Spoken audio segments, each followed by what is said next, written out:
Hello everyone, what's happening? This is Forgo, and damn, we didn't get another sneak peek. I was really hoping they would put out a sneak peek for the Symbiont update, but they didn't at the time of the recording of this video. There just wasn't a sneak peek. But a lot of you seem to like the ABX guy, so I thought I'd do another one for Luna. And, lo and behold, they gave us all these new seasons where now we need, we always needed silence, but now we need paralyze, and we're going to need burn in the next season. And paralyze, who has paralyze for speed female day? It is White Fox, which is hilarious that she has paralyze on her first skill. And she buffs Luna because Luna has the leadership tag by 60%. And if you have this uniform, she'll also give you this 10% increase to all attack. So she's the perfect support for this day for Luna because you're getting the damage buff, you're getting the attack buff from the uniform, and you're going to be able to cancel the beast roar because of the paralyze. And then you have Misty Knight, who also offers the 60% cold damage by 60%, which is going to buff up Luna. You could also use Shuri. I can find old girl real quick. You could also use Shuri if you don't have maybe Misty Knight.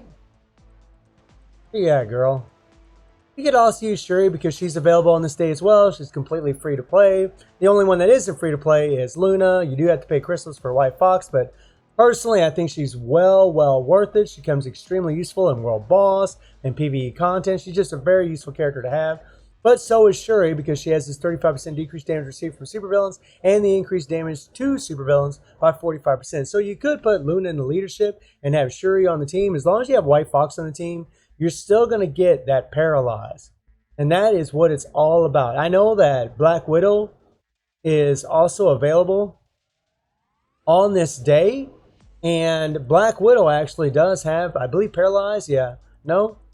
She has paralysis on her second skill, so she can cancel the beast roar as well. So maybe you're doing a run with Black Widow. I don't know if Black Widow can max out the score or not. I use her for PvP because I think she's just more suited for that, especially in the snow uniform. But let me know in the comments if any of you are using her for ABX and what kind of scores you're putting up with her. But my Luna is built fairly well, but not near as well as she could be built. I do have 83% energy attack on my cards.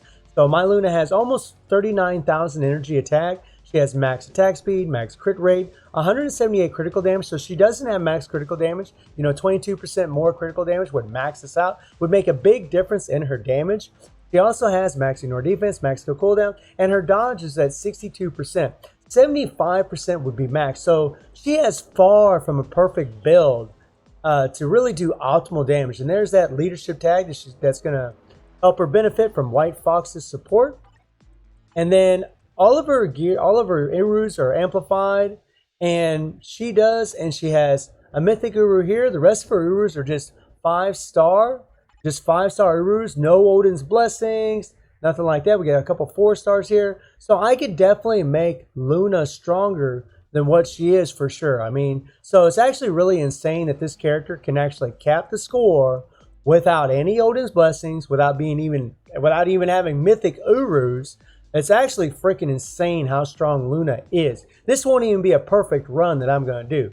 And, as far as rotations with Luna, people are always asking me, what's the rotation? Well, if you have a CTP of Rage, then this really is the way to go. And you want a Rage that has the most dodge possible and crit rate, because Luna, she doesn't get any crit rate buffs from her skills. She gets nothing from her skills at all. She gets no buffs at all, which is insane.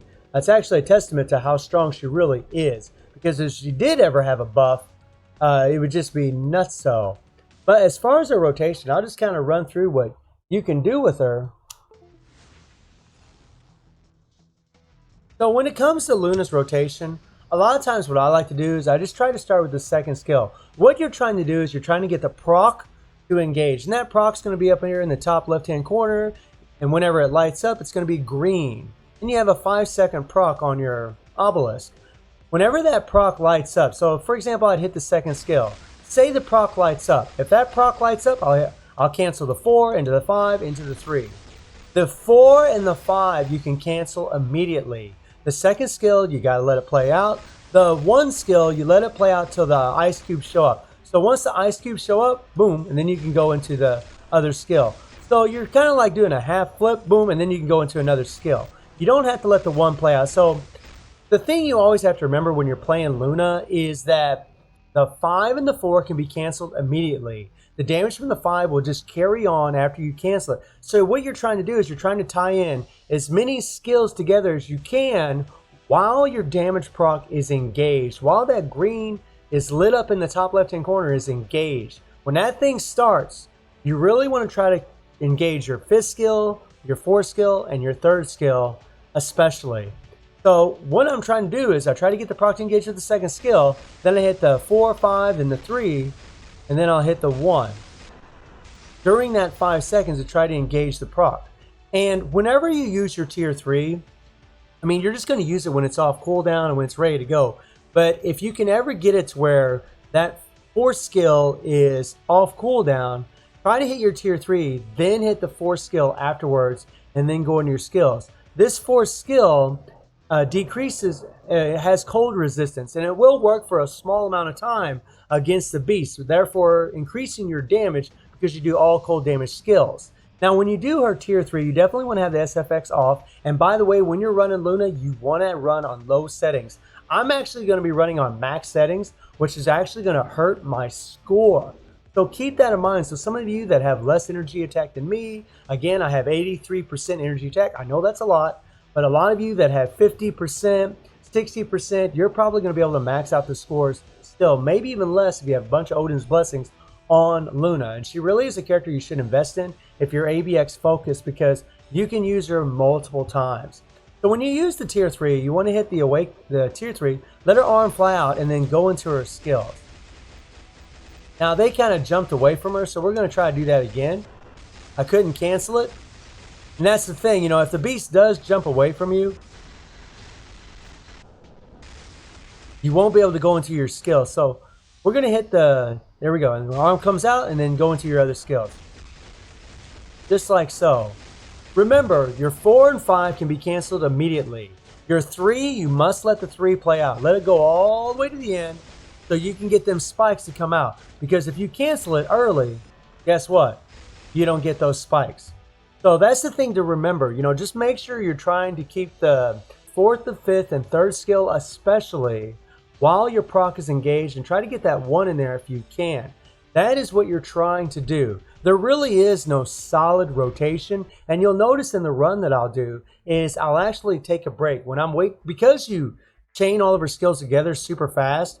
You're going to find there's going to be situations where you're kind of just waiting around and waiting to use your skills. So don't use, like, say just one skill if your other skills are still on their cooldown, because you're going to increase you're going to engage your proc, and then your proc's like going to be counting down while you're not doing any skills, therefore not doing damage. So you want to make sure you got skills off cooldown before you engage your proc as well with Luna. She has a fully awakened Power Brand Greyhawk set, again a CTV Rage, and she does have a mythic uniform. And it doesn't have the max stats. You know, I do got the max dodge here, I got the max energy attack. It's a real shame that Emma is a freaking option for this, that it just sucks. Then you got the ignore defense from Nick Fury. I got some extra dodge from Nightcrawler. I could really bump up that dodge, but honestly, I've just never needed to. Luna's so damn strong, there's just no point in doing it unless you just want bragging rights and you want to score as much as possible. And then I got some crit rate for Ebony. This is a very expensive uniform to level up, and that's why I never did. But I could level this thing up, and I could, put critical damage on here, but it would lower her crit rate. And you really want as much crit rate as possible because you have no guaranteed critical rate on Speed Hero Day. So it's just nice having max critical rate to increase the chances of doing critical hits, therefore doing critical damage. Sorry, buddy, not right now. So let's jump into the ABX action and let's rock and roll. Okay, so let's do this. Here we go. So remember, we're going to start off with the second skill, and we're going to try to get the proc to engage. Switch to Luna. You're going to hit that second skill. Then I hit the 1, the proc's engaged. I cancel the 4 and the 5, and then the 3. Let the 3 play out, and then the 1 and the 2. And I know it goes by really, really fast, but that's kind of what you're wanting to do. And you'll see me run around a little bit every once in a while because I'm trying to make sure that I'm putting my skills, I'm using my skills while the proc is engaged. You don't want that proc just running out and not, and you not using your skills, so you're not doing that any damage. Luna's, she's not really difficult to play by any means. It's just you want to make sure that when you're using her to always use your main damaging skills, which is your 5 and your 3 especially, but the 1 and the 4 do great damage as well. Even the second skill, I mean, all of her skills do great damage.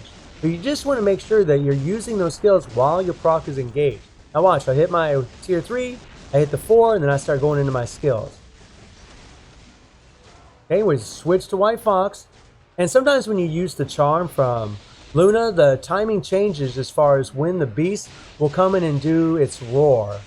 So you got to be aware of that. If you use that charm, you're going to charm the beast for a little bit, and he might do his roar a little bit late sometimes, because normally he'll do it 2 minutes 8 seconds. There we did it like 2 minutes 3, 2 minutes 2 seconds. That's something to be always aware of. But you can just run it down, run it down, run it down. Just keep doing damage with Luna, and then as soon as you see the beast jump into the center of the screen, and usually it's around 2 minutes and 8 seconds, and it's going to be 1 minute 18 seconds, and then it's going to be about 35 seconds. And then that's when you need to switch to White Fox. White Fox, I do have a CTP of Insight on her, just to let all of you know. It just really helps, especially on this day. But you really don't need it. This really isn't an optimal run. It could have been better, and by the way, this was only one try. Just one try. So there you see the beast. He jumped in the center of the screen. I'm going to run up. We're going to wait. We're going to hit our 1 skill. There we go. And we just canceled the beast roar.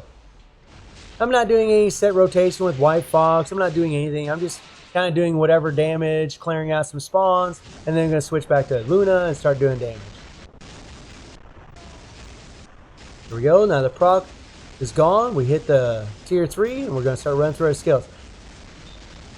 And just now, that was probably like, one of the worst, because after we did our tier 3, there was only like 1 skill ready to be used. And really what you want is, after you use your tier 3, it's really nice if you have that 5th skill and the 3rd skill ready to go, because you can really pour out some serious damage.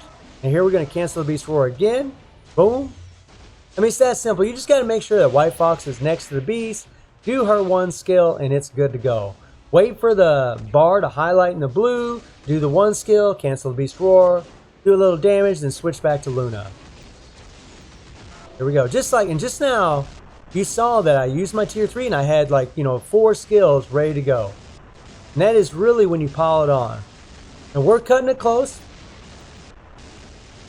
Here we go, here we go. There we go. Now I went ahead and used my 4th skill because I'm trying to get as much damage in as possible. But about 7.2 million, she definitely can do higher. I can probably hit around 8 million on a really, really good run.